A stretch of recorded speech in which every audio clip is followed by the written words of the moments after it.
বঙ্গবন্ধু প্রতিম এই দেশকে সহযোগিতার জন্য বাংলাদেশ থেকে মুসলমানদের মুজাহিদ পার্টি মুজাহিদ বাহিনী মোহাম্মদ বিন কাসেমের সুযোগ্য উত্তরসূরি আল্লামা মামুনুল হক আল্লামা মুফতি আজহারের নেতৃত্বে আমরা ইনশাআল্লাহ সেই জিহাদে শরীক হব এবং হিন্দুস্তানে গাজওয়াতুল হিন্দের যে ভবিষ্যৎবাণী আমাদের প্যারা নবী করে দিয়েছেন তা আমরা বাস্তবায়ন করব।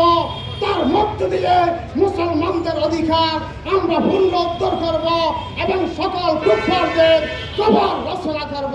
অবলম্বন করবেন না, ভারতের সঙ্গে আপনারা আপোষ হতে যাবেন না। এই ভারত বাংলাদেশকে কখনো ভালো চোখে দেখে না।